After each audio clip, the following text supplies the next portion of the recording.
সাবধান, শুক্রবার ভুলেও এই 5টি কাজ করবেন না। আল্লাহ ও তার রাসূল ওই সকল ব্যক্তিদের অভিশাপ করেছেন যারা জুমার দিনে এই 5টি কাজ করে। মুসলিমদের জন্য অত্যন্ত জরুরি একটি তথ্য দিব আজকে। শুক্রবার মানে গরিবদের হজের দিন, কিন্তু আমরা এই দিন এমন কিছু ভুল করে ফেলি যা আমাদের পরকাল জীবনকে জাহান্নামের দিকে নিয়ে যাবে এবং প্রিয় নবীর শাফায়াত থেকে বঞ্চিত করবে। অবশ্যই ভিডিওটি সম্পূর্ণ দেখবেন এবং সতর্ক হয়ে যাবেন। ভিডিওটি শেয়ার করে দিবেন যেন আপনার অন্যান্য মুসলিম ভাইয়েরা ভুলেও জুমার দিন এই কাজগুলো না করে। হয়তো আপনার একটি শেয়ারে একজন মানুষ ভুল থেকে হেদায়েতের পথে ফিরে আসতে পারবে। মুসলিমদের কাছে একটি প্রশ্ন রাখতে চাই, আমাদের প্রিয় নবী সাল্লাল্লাহু আলাইহি ওয়াসাল্লাম কি বার জন্মগ্রহণ করেছেন? অবশ্যই কমেন্ট করে জানিয়ে দিবেন। তো চলুন বেশি কথা না বলে শুরু করি আজকের ভিডিও। মসজিদ মুসলমানদের কাছে ইবাদতের স্থান হিসাবে পরিচিত।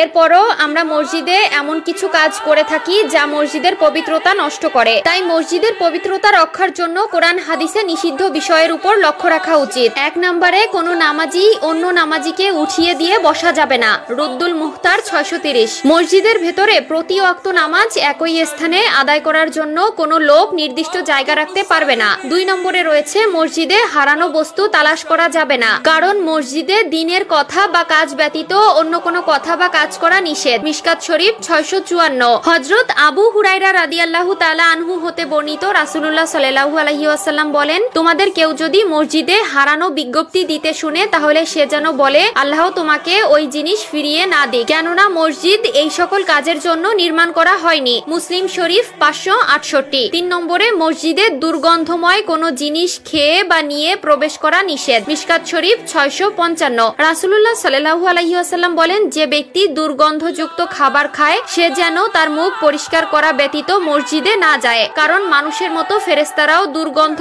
বস্তু দ্বারা কষ্ট পায়। 4 নম্বরে মসজিদে উচ্চ স্বরে ও দুনিয়াবি কথা বলা যাবে না। মিশকাত শরীফ 689। 5 নম্বরে মসজিদে অপরাধের শাস্তি ও শাসন করা যাবে না। মিশকাত শরীফ 679। এছাড়াও রয়েছে মসজিদের রাজনৈতিক মিটিং করা মসজিদের আদবের খেলাফ। রাসূলুল্লাহ সাল্লাল্লাহু আলাইহি ওয়াসাল্লাম মসজিদে বসে অশ্লীল কবিতা পাঠ করা এবং বেচাকেনা করতে নিষেধ করেছেন। সুনানে আবু দাউদ ও তিরমিজি। প্রিয় দর্শক, অবশ্যই এই বিষয়গুলো খেয়াল রাখবেন।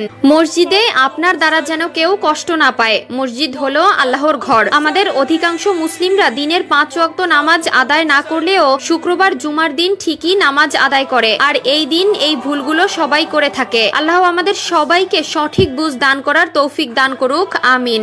আমি জাহান্নামে পুরুষদেরকে অনেক আযাবে ভুগতে দেখেছি, যার মধ্যে একজনকে পাথরের উপর মাথা রেখে অন্য পাথর দিয়ে অনবরত থেতলিয়ে দেওয়া হচ্ছিল, যার জিহ্বা অনেক দূর পর্যন্ত টেনে নিয়ে যাওয়া হচ্ছিল এবং তাকে তার জিহ্বা দিয়ে ঝুলিয়ে রাখা হয়েছিল। তার